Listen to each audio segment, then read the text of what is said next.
Glenn, I know you were probably a little extra geeked up to pitch here against this team with so many friends and family members in the house. What was it like for you out there? That was a lot of fun, a lot of fun pitching against those guys. A lot of great competitors over there.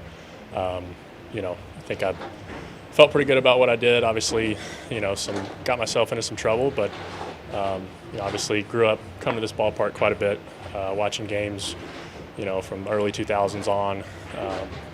Growing up in Houston, so felt good to go out, and overall felt good to get the win.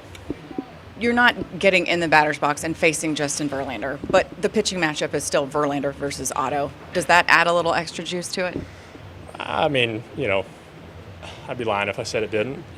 I think he's a guy that growing up, I really enjoyed watching. He knows his stuff. He executes at a very high level.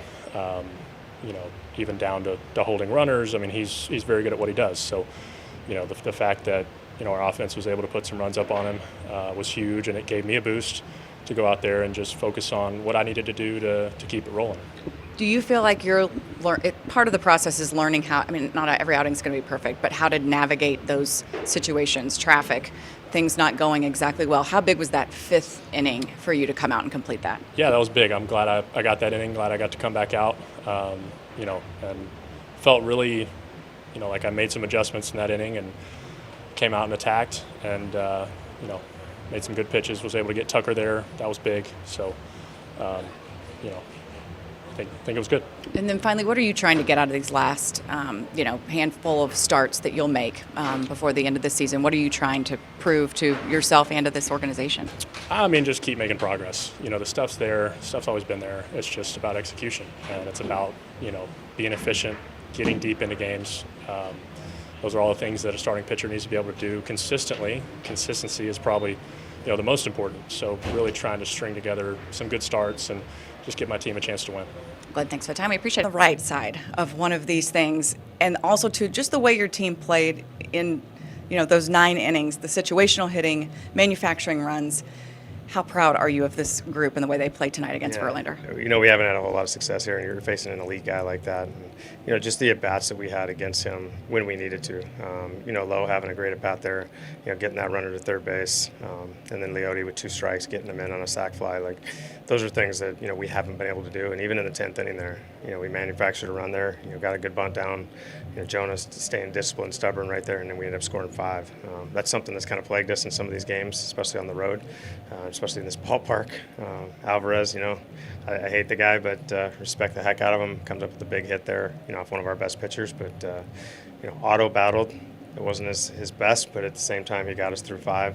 He only gave up 2, and, we lined up our best guys after that. And, came away with a win, a much-needed win. Are you seeing Glenn learn how to navigate those situations better than he was previously in the season? Yeah, I think so, and I think that's a big step for him.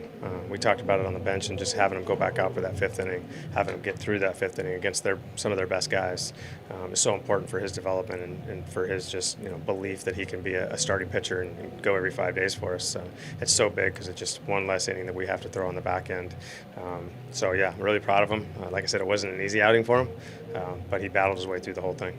Leody Tavares, 5 RBIs tonight, getting it done with the sacrifice and then the bases clearing triple. I mean, are you seeing him prove that he is an everyday big league center fielder? Yeah, and that's what I kind of just talked about with our staff. It's, you're going to have good games, you're going to have bad games, and I think as an everyday player, there's just a consistency to it all. Even when you're not great, there's still a look to it that, yesterday wasn't his best game, and today he comes back out and, has a tough first at bat, swings the ball, comes in, talks calmly about it, and ends up getting a huge hit there, his second at bat to kind of get us on the board against Verlander.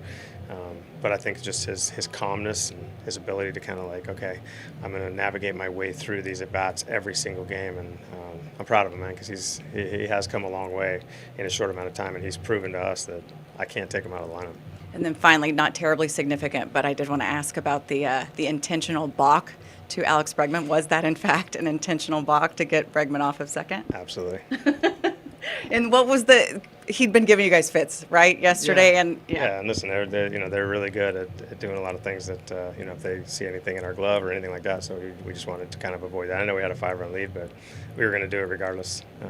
Just don't want any thought of, Tucker knowing anything that's coming. What do you think? So the time